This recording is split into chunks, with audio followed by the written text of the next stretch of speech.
A trip to the Belanglo State Forest began as a 17th birthday celebration with friends. He's walking down singing and he was just so happy, and that's the last time I've seen him. But what happened during the course of that evening was nothing short of horrifying. The incredible capacity for evil of people who were so young, I think, is what made this case so chilling. But tragically, this was not the first time the Belanglo State Forest had been associated with evil. Nobody could believe that another generation of Milats were involved in these kind of killings. The senseless murder of David Auchterlonie in the Belanglo State Forest was a crime that shook Australia.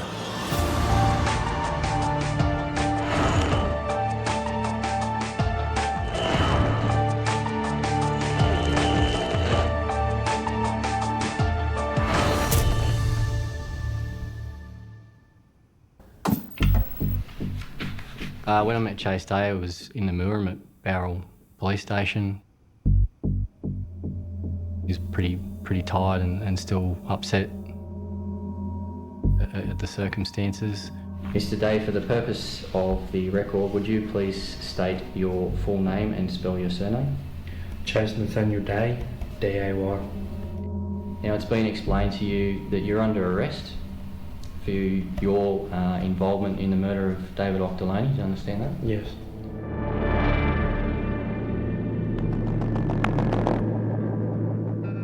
Chase Day told the police that he had gone to Belanglo State Forest with two friends and that he had witnessed a murder.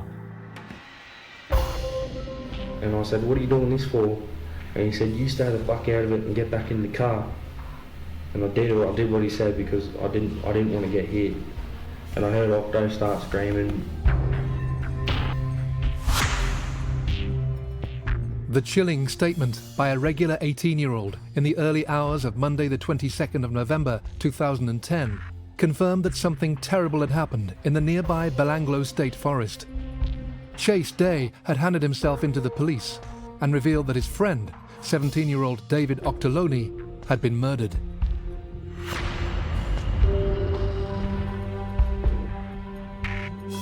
In 2010, David Auchterlonie was just a normal teenager, growing up in the small town of Bargo, New South Wales.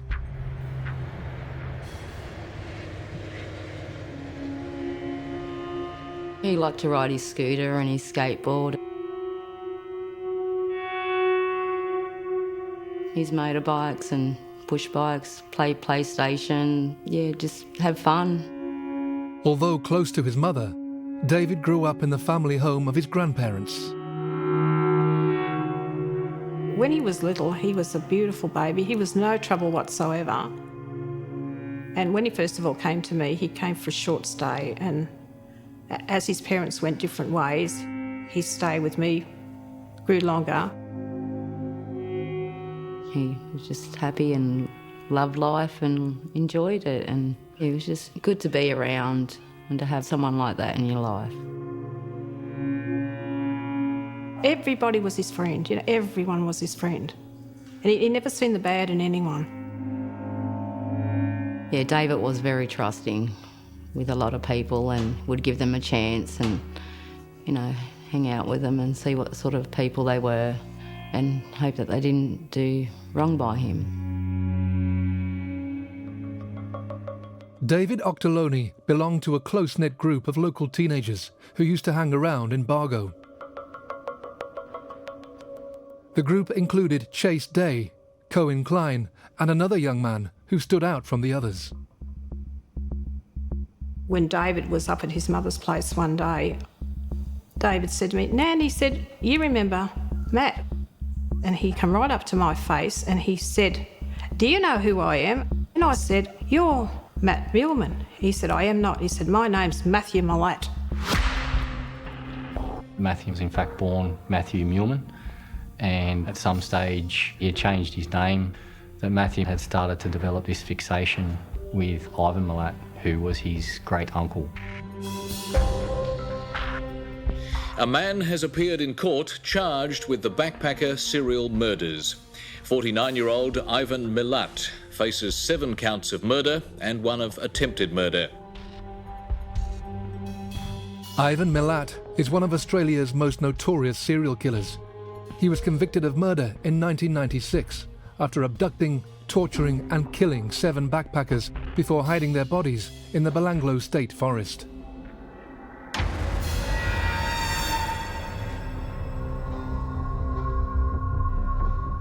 Ivan Milat picked up all of his victims, the police think, around about the same place on the Hume Highway. He stabbed them in the back to paralyse them so they couldn't run away.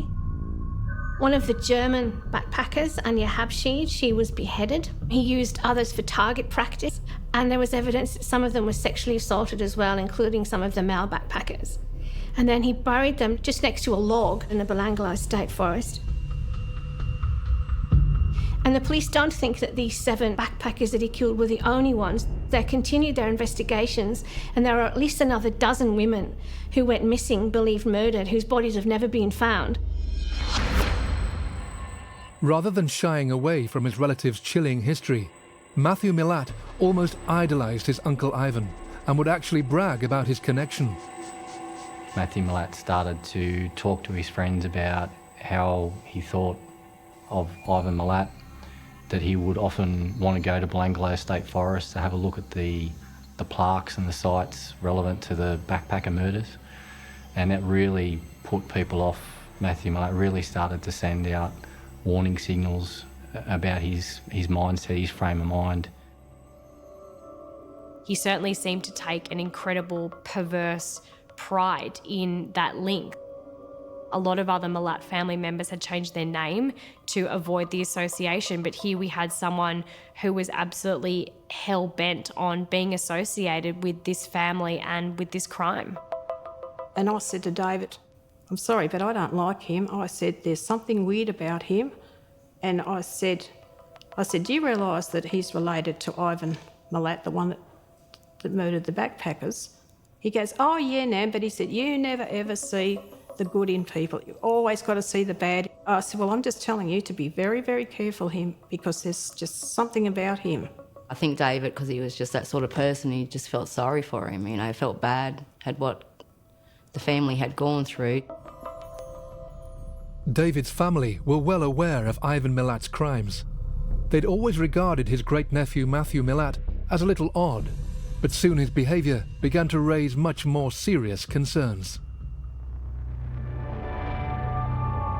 And one day, Matt Milat had pushed David, and I've come out and I said, what's going on out here? And I said to David, I said, you go inside. And I said to Matt Milat, you get in your car and you go home. And he came right up to my face and he said, nobody tells me what to do. And I was frightened, so I put my hands out and I've literally pushed him off me. And I said, now you get in your car and don't you ever come back here again. He then began doing drive-bys past my house 2 or 3 times a day, and he'd come up here around the corner, skid on the brakes, and the car would do a 360. He was a bully. He was a definite bully. Despite his grandmother's dislike for Milat, David continued to spend time with him. It was an association that would cost her grandson dearly. On Saturday the 20th of November 2010, David Auchterlonie was celebrating his 17th birthday with his family, first with his mother and then with his grandparents. Being his birthday, we, talked and hung out for a little while, give him a card with some money in it. And then he went off to his nan's to do the same thing and celebrate his birthday there with them as well. And my younger son came down and we had a birthday cake and we sang, and he loved it and he was so happy. And we had a couple of beers and he said he was going with his mate. He said, well, look after yourself, don't do anything silly. And that was the last we seen of him.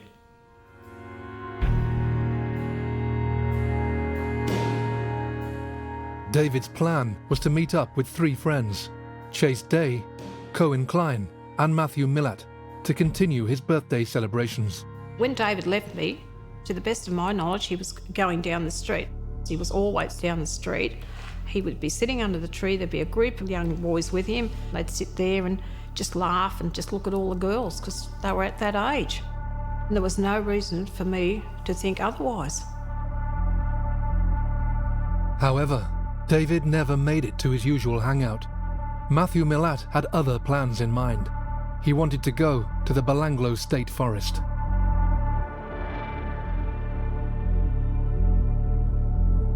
He used to boast to people, you know what my uncle is famous for, you know what my family is famous for, and that in the lead up to the crime, he had been talking to friends and boasting that, well, we're going to go to Belanglo and someone's going to die.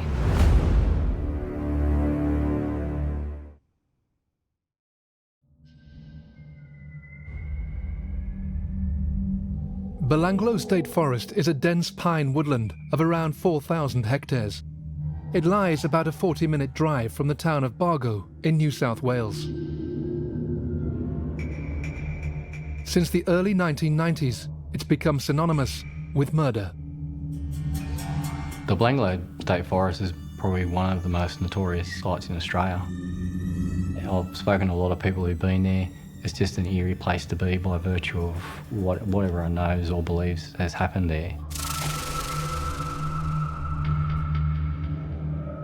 Belanglo Forest is a really eerie place. It's dark, it's dank, it's got the high trees. If you didn't know the area, you wouldn't know where you were. If someone put you in the middle of the forest, you would never be able to find your way out.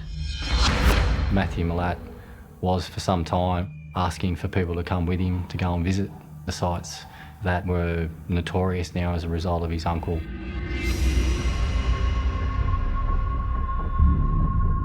On his 17th birthday, and after a day celebrating with his relatives in Bargo, David Auchterlonie planned to meet up with friends to continue the celebrations.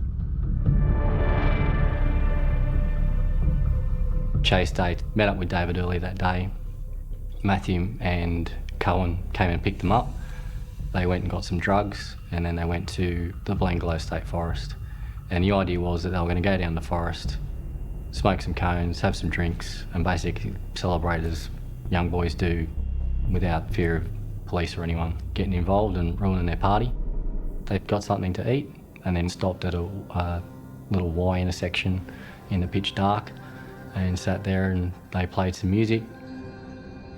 And David Auchterlonie had sort of gone along with this plan of just 4 friends hanging out in the forest. At this stage, still none the wiser as to what was going to take place.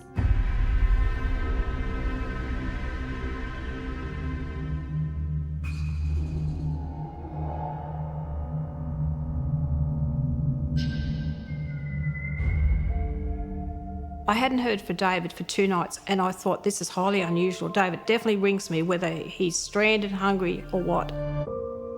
On Sunday I tried to ring him. I couldn't get through. So on the Monday I tried again and I again couldn't get through. The mystery surrounding David's disappearance would be solved that same day. When I met Chase Day, I was in the Mooram at Barrel Police Station. He was a young man who witnessed something very traumatic, but at the same time he'd implicated himself in the offence. He had confided in his father earlier that day and his father immediately took him to the police. Tell me what happened starting on the 20th of November. Chase Day told us that for some reason Matthew Milat called David Auchterlonie from the front of the car up around to the boot, and he suddenly heard David cry out or scream. Cohen come over to me and he said, just get in the car, and I heard Auchto start screaming because Matt hit him in the ribs with an axe.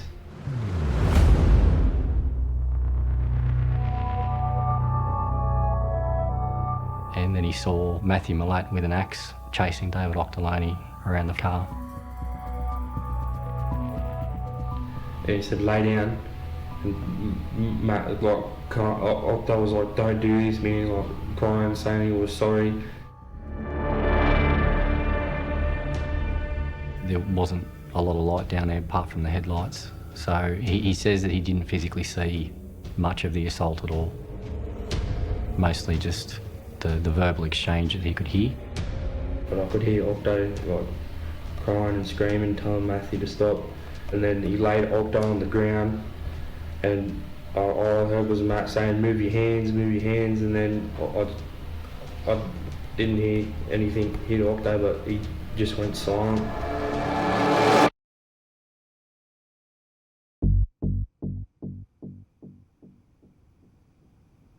It's at that point that he says that Matthew Milat starts talking about taking the body and having to dispose of the body. He dragged Auchto along. He dragged him along the ground. Did Matthew say to you why he wanted David dragged into the bush? So he wouldn't get found.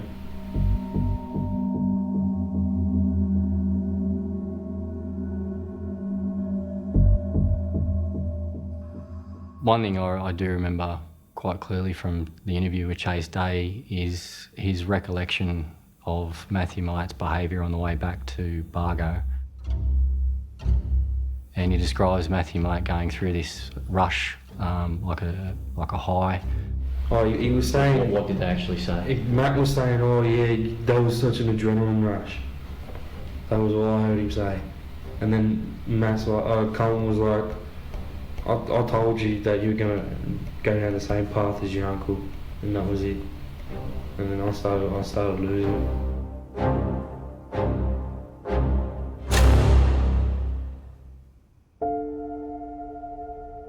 Just hours after Chase Day gave his statement, David Auchterlonie's body was discovered by police, where it had been hidden in the Belanglo State Forest.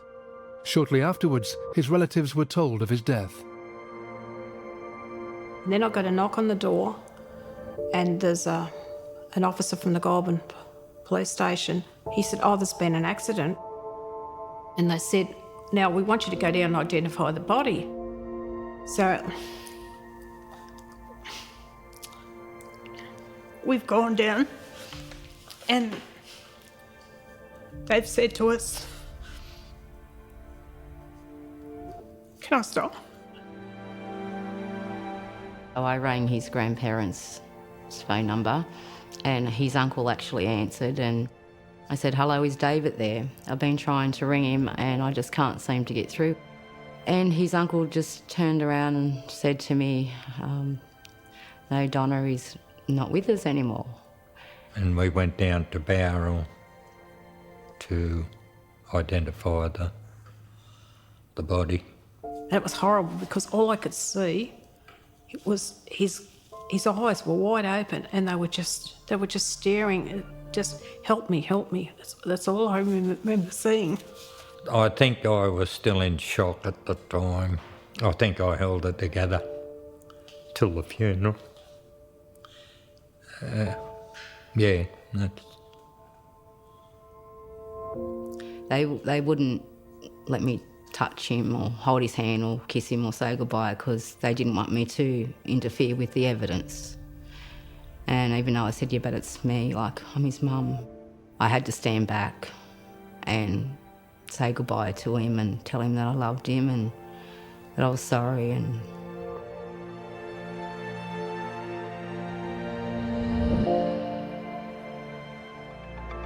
Chase Day implicated both Cohen Klein and Matthew Milat in the death of their friend, David Auchterlonie. Police moved quickly to arrest the two suspects. Now that we'd established what had occurred by speaking to Chase Day at Bowral, the next phase of the investigation moved to the arrest of Matthew Milat and Cohen Klein. When the police arrived at Matthew Milat's house, they found him asleep in his bedroom. When he told him that he was under arrest and what the police were investigating, his reaction was very nonchalant. Enjoying the notoriety was my interpretation. Now, Matthew, do you agree with me that I entered your bedroom and I said that you're under arrest? Yes. Okay. And I also spoke to you about a hat that you were wearing on Saturday night. And what did you indicate Tell me about that, sitting in the bedroom. And also some shoes that you were wearing. The shoes that just either white Ravens. They located a pair of shoes, which we later found had the blood of David Auchterlonie on them, and also a hat, which we believed Matthew may have been wearing at the time that he committed the murder. Matthew Milat was taken back to Camden Police Station by Andrew Marks and another investigator, Greg Payne, and they attempted to interview him there about his involvement. For the purpose of this record, what is your full name? Matthew Stephen Milat. What stood out to the investigators during the interview with Matthew Milat was how calm he was. There was very, very little reaction, considering that he was a 17-year-old boy who was under arrest for a horrific murder. I'm investigating the murder of David Auchterlonie, who was killed on Saturday, the 20th of November 2010 at the Belanglo State Forest. Do you understand that? Yes. He was supported by his grandfather, William Milat, and he was quite protective of Matthew. Where were the clothes that you were wearing on Saturday night? Just don't answer that, Matt. Okay. So the interview with Matthew Milat, unfortunately, didn't give us any further evidence. It was basically a no-comment interview. Now, I want to ask you some questions about that. Are you prepared to answer those questions? No. At the same time, other detectives went to the home of Cohen Klein. Just for the purpose of the video recording, can you please tell me your full name? William Cohen. Police conducted a search warrant at the address of Cohen Klein. He identified a number of items which belonged to him. But whose shoes are those? They're my brother's shoes. Where are your shoes? Just they're my new shoes. When you say new shoes, how long have you had those for? 2 days. Of interest, the investigators located a Nokia mobile phone that Cohen Klein had identified as being his phone. Who owns that mobile phone? Me. Is that the only mobile phone you have? Yeah. We wouldn't realise the significance of that phone until later on in the investigation. Want to handcuff you? You understand? Klein was taken to a local police station where he gave his version of events. Police station. You'll be entered into custody. Cohen Klein played a different tact when he was arrested by police. He immediately tried to play victim. He told the police that he was absolutely petrified of Matthew Milat, that he'd been caught up in a horrific murder, and that he was too scared to come forward. At any stage did you attempt to stop what Matt was doing to David? I couldn't, but if Chase was asking him to stop and he just kept saying, "Shut the fuck up, Chase," sort of thing. When did that conversation take place? When I was going around the car. Okay. I was literally like scared for my life. I couldn't say anything to Matt, like, or I just get the shakes thinking about Saturday night. Can't even sleep or nothing. Okay. We didn't accept any of it.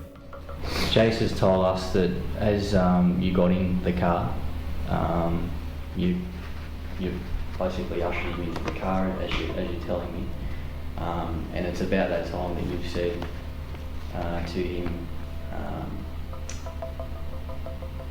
"I've asked Matt not to hurt you. I told him that you're my mate, or I'm your mate." Yeah. Words to that effect. Do you recall? That was how he said that. When did he say that? No. Why would I say that? He said it to me like after I said it to him, after I seen Matt. Is there any reason why you didn't ask him to not hurt David? Well, I couldn't really ask him because it was a bit late. The inconsistencies in Cohen Klein's statement were enough for police. They were convinced that amongst their three suspects was the killer or killers. Initially, I did have some suspicion that Chase Day may have had some involvement, and the reason being is his version started with him telling us that he'd had concerns earlier that day that Matthew Milat was going to kill David Auchterlonie, and he couldn't really explain that. When you met up with Matthew and Cohen that afternoon before you went to the forest, did you think that they were going to kill David? It was on the back of my mind, but then when we got in the car... Why was that in the back of your mind? Because Belanglo Forest, and then Matt being Ivan's nephew. For that reason, I wasn't completely convinced that Chase Day's version was true. Despite these doubts, Day's statement, along with a lack of any other viable suspects, convinced police that they had found the people responsible for David's death. Cohen Klein was charged with murder. Chase Day was charged with accessory after the fact to murder for his involvement in disposing of the body. And Matthew Milat was charged with murder, and all of them were bail refused. Matthew, you're going to be charged with the murder of David Auchterlonie. Do you understand that? Yes. This interview is now concluded. With the 3 suspects in custody, but 2 very different versions of events, police had to decide if Chase Day was telling the truth. Was he an innocent victim or a willing accomplice? They would find the answer to that question on the phone discovered at Cohen Klein's home. Even though the file had actually been deleted, the electronic evidence branch were able to actually recover that file piece by piece, and I could tell straight away what I was listening to. It was the recording of the murder.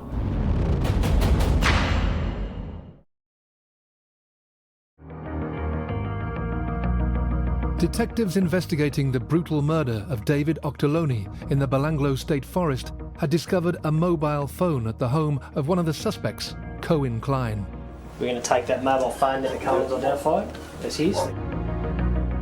What they found on that phone was the evidence police needed to convict their suspects. We interviewed Cohen Klein at Goulburn upon advice from his solicitor prior to the recording being found. And at that stage, we were hopeful that we would actually recover the file, so we put it to him at the time. Where was your mobile phone that night? Did you have it with you? Yeah, it's in the pocket. Did you, at any time, make an audio or a video recording from your mobile phone? No. You're in possession of your phone at all times that night, were you? Yeah. Okay. He reacted as though he didn't know what we're talking about. The recording would prove to be the vital piece of evidence in the case. Over 14 minutes, the final horrifying moments of David Auchterlonie's life were played out. Due to its graphic nature, the recording has never been made public. When the recording starts, you do see a brief glimpse of video of David Auchterlonie leaning into the driver's seat of the car, preparing a joint, and the boys are talking about the fact that he's not doing a really good job of it.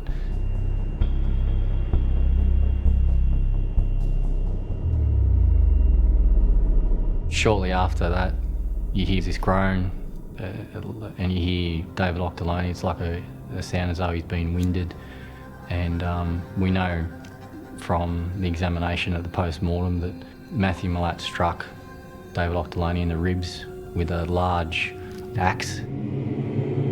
What was Matthew saying, if anything? Stop running. Well, I want to talk to you. David Auchterlonie has fallen to the ground. You hear Matthew Milat basically proceeds to taunt him for minutes. It goes on.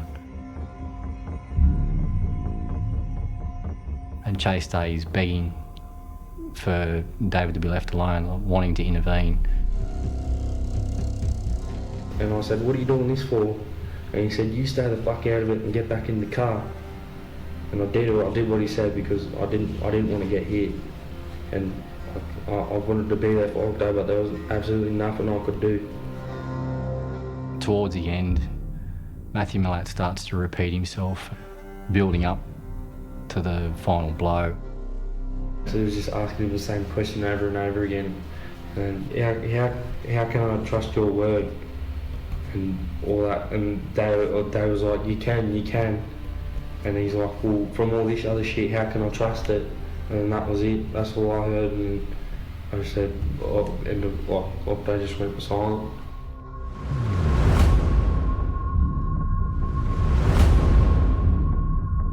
Hearing David's last breath, and it's very chilling sound.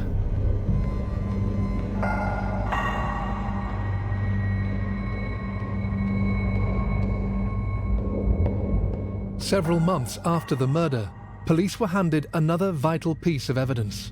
A person had been walking down around the ponds in the Bargo area and found the wallet of David Auchterlonie with the licence still inside. With the proximity of the wallet to a local swimming hole, we sent the police divers down, and not long after they recovered the large double-headed axe that Matthew Milat had used to kill David Auchterlonie. This terrifying weapon, along with the forensic evidence found at Matthew Milat's home, built a solid case against the three alleged perpetrators. At the same time, police were growing more and more convinced that Chase Day's account of that terrible night was, in fact, the truth.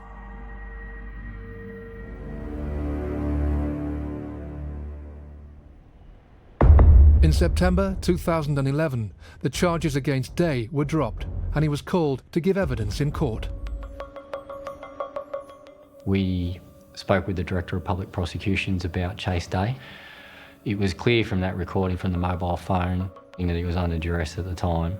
So Chase Day had the charges withdrawn, and at the time of the sentence hearing, he appeared as a witness and assisted the prosecution in providing evidence against Cohen, Klein and Matthew Milat.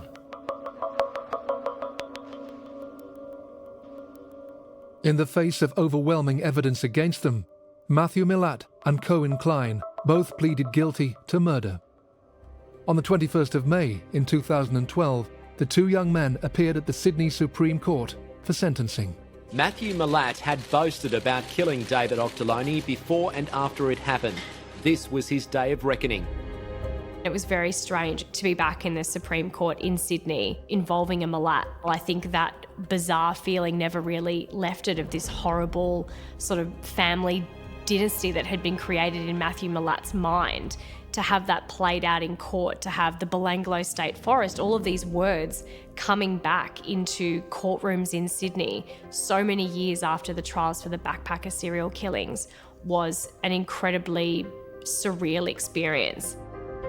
So the public reaction to this case was one of horror and outrage because of the age of the victim, because of the age of Matthew himself when this was committed, the use of the battle axe, and I think just the horrendous nature of what happened. Richard First was asked to undertake a psychological examination of Matthew Milat. This was submitted as evidence at the sentence hearing. I concluded that he was likely stressed by some of the situations he'd raised, including the relationship and unemployment and some drug use.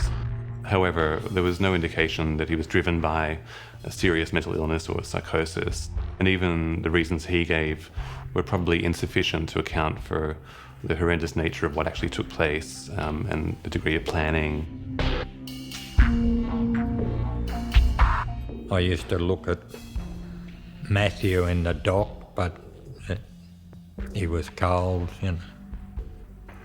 He knew he was going to get what he was going to get, and he wasn't going to feel sorry or guilty.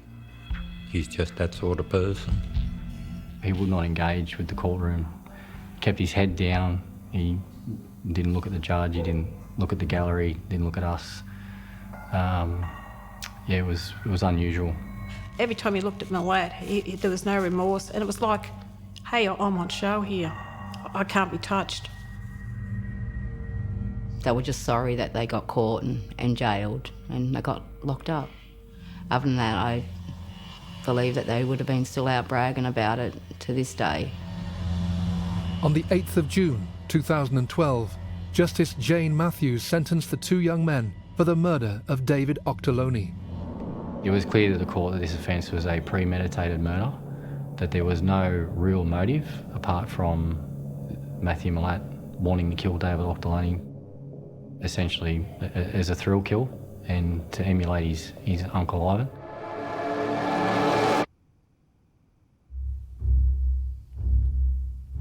Although the judge allowed Cohen Klein a small reduction in his sentence, Matthew Milat was refused any leniency due to the extreme gravity of the crime and the serious danger he posed to the public. Justice Matthews handed down one of the most significant sentences for a juvenile that I'm aware of, and is definitely, as the legislation stands at the moment, one of the most significant sentences handed down to a juvenile, and that was 43 years imprisonment with a non-parole period of 30 years.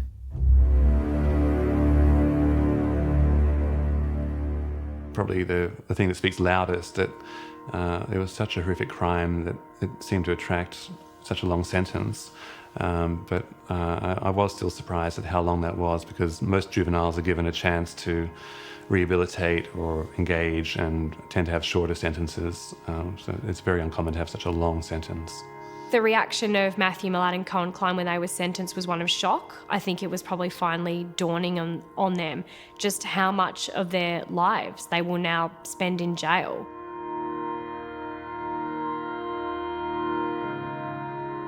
We were glad that they got as long as they did, but we still don't think it was enough. You know, they took a life. They should have got life. They should have been put in jail, locked up for the rest of their lives, never to be released. Although disappointed by the sentence, David's family hoped that the closing of the court proceedings would allow them to grieve in peace. But Matthew Milat had other ideas. During the sentencing, David's family were given a note written by Matthew Milat.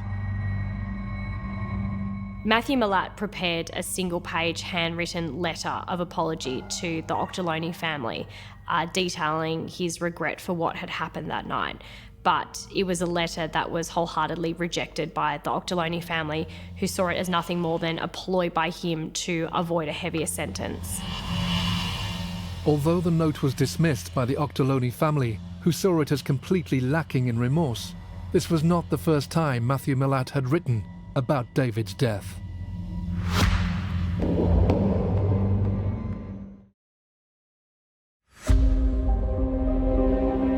Matthew Milat and Cohen Klein had been convicted of the murder of David Auchterlonie and given significant prison sentences. As David's family were left to grieve in peace, Milat's own writings in custody began to reveal more about the mind of a killer.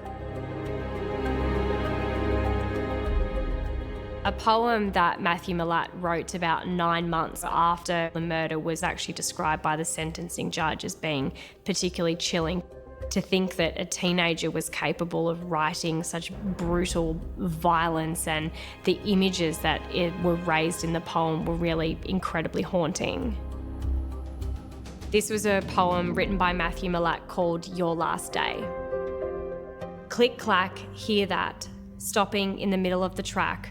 Are you getting nervous in the back? Should be you're getting whacked. Talk shit here, talk shit there. No one's really gonna care. But talk shit with every breath. You just signed away your health. I can see you start to sweat, wondering what you're gonna get, hoping for one in the head. Or put it in your leg. Tell me, are you having fun? Get up and start to run. How far are you gonna get? Your match you have just met. Stumbling all over the place. Hear the crunch of leaves and feet. Feel your heart skip a beat. Are you gonna get away? No hope, kid, this is your day. The day that you won't be found 6 feet underneath the ground. It really, in my view, speaks to the person who is in a way glorifying, if you like, the events or reliving them. It's a deeply worrying sign that there's a poem like that written. In July 2013, the friends and family of David Auchterlonie were even more incensed when his killers appealed their sentences. I was quite disgusted to know that they were trying to appeal their sentence because they thought they were hard done by. They weren't the ones hard done by, David was. You know, so why should they be given a chance to appeal their sentence and to reduce it so they can get out and have their freedom when my son didn't get a chance? When they appealed, I just felt sick in the stomach to think, here we go again, haven't we been through enough? We're suffering, we've got this life sentence and we have to sit now and watch you two showing no remorse because you didn't give two hoots about David. Matthew Milat's appeal was dismissed, but Cohen Klein had 2 years taken off his minimum jail term. And David's friends and family now have to live with the knowledge that one day these two men may be released. I hope they never get out because Milat is a sick psychopath and I believe that he would have scores to settle. And for those people that came forward and helped solve all this mystery, he would be after them, they would be targeted. Matthew Milat tried to follow in the footsteps of Ivan Milat, his great-uncle. 2 sets of crimes committed in this beautiful forest. But we're left with the question of why he did it. Was this a matter of nature or nurture? The reasons behind personality formation and violence are not fully understood, but there have been studies showing a linkage between various genes in the brain and persistent juvenile offending. Certainly Matthew Milat seemed to hint that he saw that he was fulfilling some sort of family destiny by boasting about, you know what my family is famous for and you know what my uncle did there. But it is hard to imagine that someone did this to make a relative who he barely knew proud. I think this was just a case of two very bad young men who did it for nothing more than seemingly their own entertainment. And I think that's what makes this case just so incomprehensible. In the aftermath of this terrible tragedy, the Auchterlonie family continue to honour David's memory. He was well liked and there's still people that remember him. Sandra and I had a plaque put on the local skate spot. He spent a lot of time up there, chilling out, riding his skateboard or his scooter. David's death, it rocked the community. It was horrific, and everywhere we went, people were crying and we'd have people coming up to us. It just brought us into the spotlight and we didn't want that.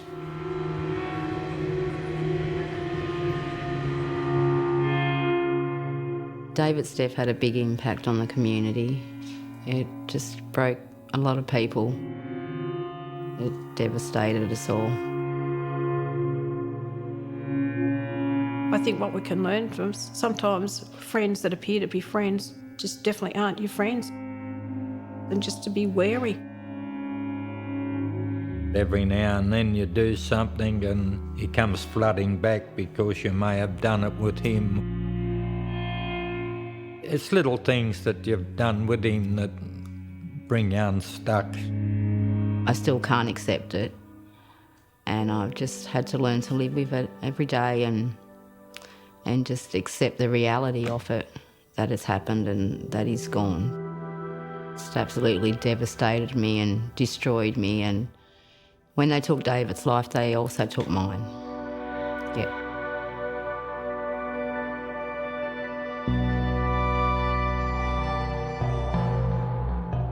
The thing that always strikes me about this case in particular, having worked at homicide for a number of years, is that this was a thrill kill.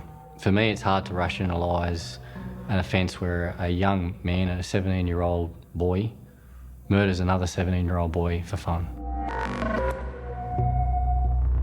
This is certainly one of the absolute worst crimes that I have ever heard of. The violence, the callousness, the youth of the two people involved, Matthew Milat and Cohen Klein. I think it absolutely was a case that shook Sydney, shook that area near Belanglo again, and obviously because of the notorious Milat name, certainly shook Australia as well.